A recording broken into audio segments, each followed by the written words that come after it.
दोस्तों, ये कहने की जरूरत है क्या? मुझे नहीं लगता है। आप भी, मैं भी, आप में से 90%, हाँ, लोग हम मोदी जी को चाहते हैं। उनके प्रति हमारे मन में विशेष भावना है। वो भावना है प्यार की, आत्मीयता की, श्रद्धा की, आदर की। उनके बारे में हमारे अपेक्षाएं, इच्छाएं हैं। हम ऐसा मानते भी हैं कि इस देश का और मेरा, आपका भवितव्य जो है वो मोदी जी से जुड़ा है। भारत का भविष्य मोदी जी से जुड़ा है। इसीलिए तो 2014 में, 2019 में, 2024 में हमने उनको जिताया, प्रधानमंत्री बनाया। हाँ, मैं बोल रहा हूं प्रधानमंत्री बनाया। हमने तो बनाया, ये लोकशाही है, लोग तय करते हैं। तो हमने तय किया और उनको प्रधानमंत्री बनाया। 14 से 1924 तक का उनका परफॉर्मेंस देख के हमने उनको बनाया। इसी प्यार ने हमको हक दिया है, इसी श्रद्धा ने उनके ऊपर जो हमारी है, उसकी वजह से हम उनको जवाब तलब कर सकते हैं। हमारी खुशियां तो हमने जाहिर की, बधाइयां दी। तो अगर थोड़ी सी कहीं एक खेद, खंत, नाराजगी हमारे मन में है, तो वो भी व्यक्त करने का हमें नागरिक के नाते अधिकार है।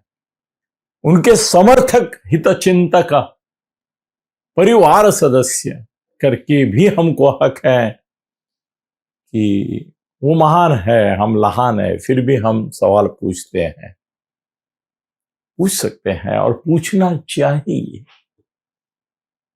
मेरे मन में पिछले कुछ दिनों से, खासकर अभी ये संसद का सत्र जब से चालू हुआ है, तब से एक सवाल बार बार मन में उठ रहा है। उसके पहले भी कुछ ऐसे मौके आए, मतलब संसद से ही संबंधित ऐसे सवाल या नाराजगी मन में है, ऐसा नहीं, इसके पहले भी आए। उन्होंने नोटबंदी की, तब भी सवाल आए, मगर उन्होंने इतना तगड़ा जवाब दिया था कि इससे ये होगा, वो होगा, वो होगा, वो होगा, कि हमने बोला ठीक है, सहन करना पड़ेगा, देश को करेंगे, अच्छे के लिए, भले के लिए थोड़ा त्याग भी करना पड़ेगा तो करेंगे।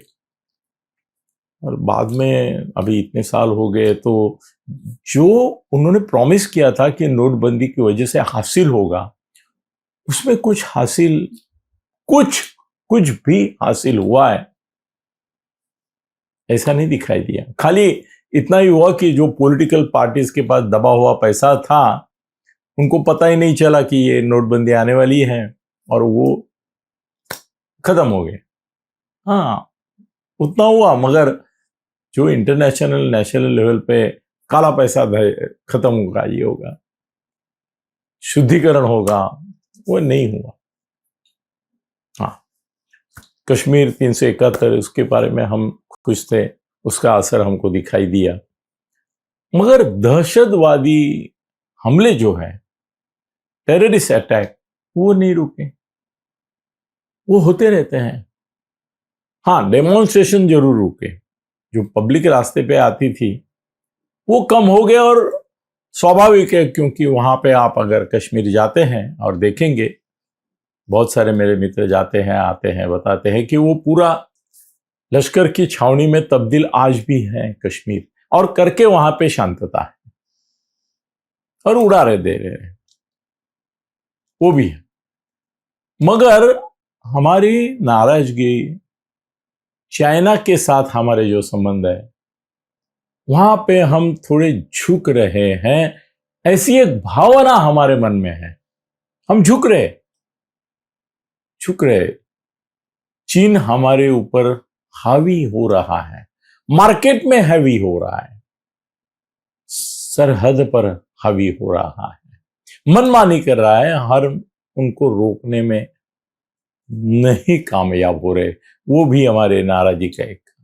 बाद में ये तुम्हारे ट्रंप अंकल ने तो हमारे इज्जत का फालूदा ही कर दिया, इज्जत पूरी मिट्टी में मिला दी।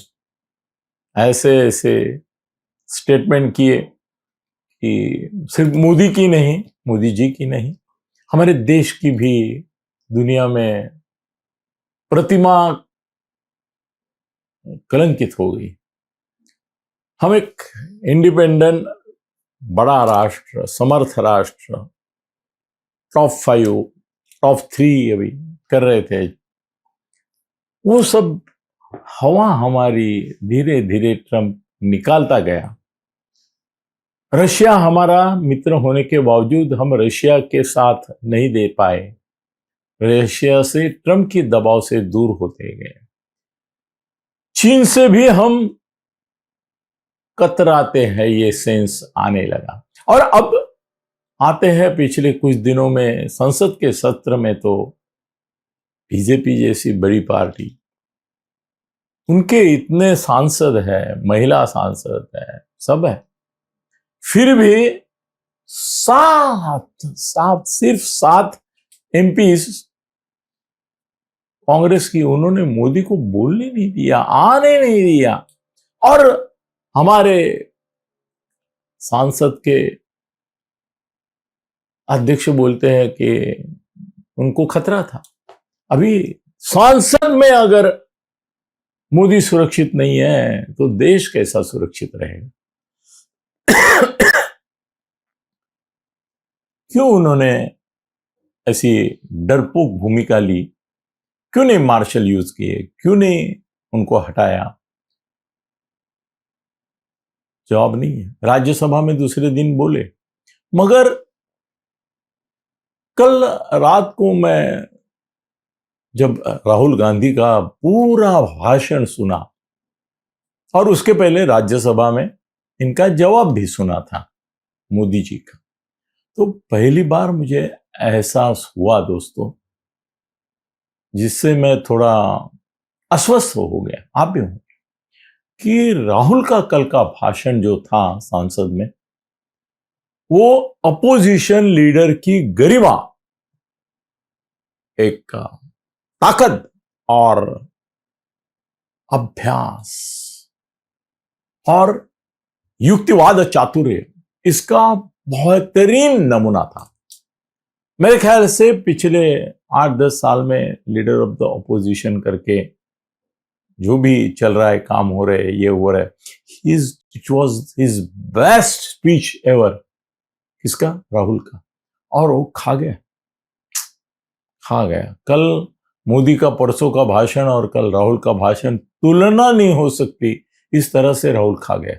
मुद्दे थे, ठोस मुद्दे थे, भले गोदी मीडिया नहीं उसको सपोर्ट करेगा, मगर जिसने भी कल राहुल का भाषण सुना होगा उसके मन में ये अस्वस्थता जरूर आई होगी, खासकर मेरे जैसे, आपके जैसे, मोदी से प्यार करने वाले, भविष्य से जुड़े हुए रखने वाले, कि मोदी के लिए पहली बार ऐसा चैलेंज खड़ा हो रहा है कि अगले 3 साल अगर उसको मिल गए राहुल को, तो 2029 में या अभी 242 तक जो नीचे आए हुए मोदी, वो शायद 200 तक नीचे जाके राहुल भी पंतप्रधान बनने की होड़ में आ सकता है। कुछ भी हो सकता है।